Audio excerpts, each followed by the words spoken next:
Brought up Mike Vrabel. Obviously, he got hired in New England last week. Huge. Everyone in New England's pumped. I will say, if you steal any of the coaches he's thinking of hiring, you're a son of a bitch, and I hate you. But with that being said, hopefully that doesn't happen. What do you think about the hire, and how should I kind of feel about this year's expectations with Mike Vrabel at the helm? Because at the current moment in time, I think Drake May is going to win the MVP, and we're going to win the Super Bowl.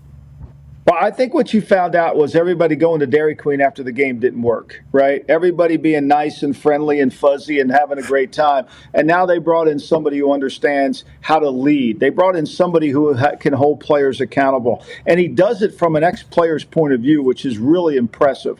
You know, he's got a commanding figure to him. He's a great coach. He's smart.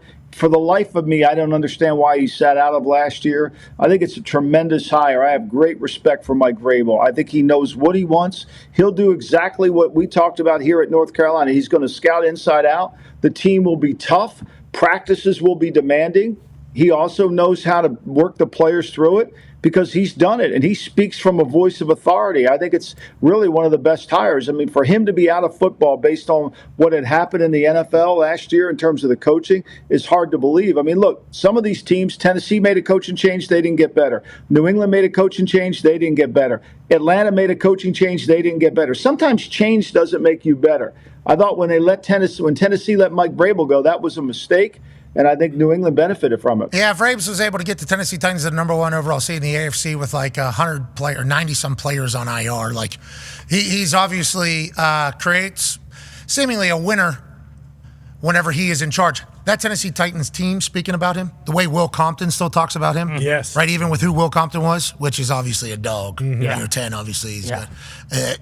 On the horizon, potentially. Yeah, incoming. Especially with how he's been doing. But then Taylor Lewan, who high-profile starting tackle, you know, so that's the entire roster there.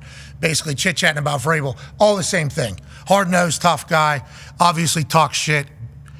But he's an accountability-driven coach. And the way he we're going to win. And he's a strategist. And he's like a genius when it comes to football. Yeah, that was the biggest thing is like he was given an interview and he talked about like the percentages of teams that win when they throw over 50 times and what the percentages of teams when they win when they run the ball, you know, 30-plus times. Like, to your point, the strategist, football genius. People aren't really giving him credit because there's people online saying like, this guy isn't a good coach. I don't know why people are pumped. Well, just like the MCDC shit. Just like people said about MCDC because it's hard to get past the, oh, this guy's a big dumb dipshit, you know, like because there's been people that have been built and looked and maybe have a similar past as these two people that have certainly been like that. Let's not rule out all the big dumb dipshits, meatheads there have been in the past where people could potentially send prejudice onto two new meatheads that might not be big dumb dipshits that are actually, you know, motivational and smart and deep thinking. Charming, man. Yeah, I got a dip in, but man, you know, wife and I watch a rom-com, you know, man. I'm not worried about it.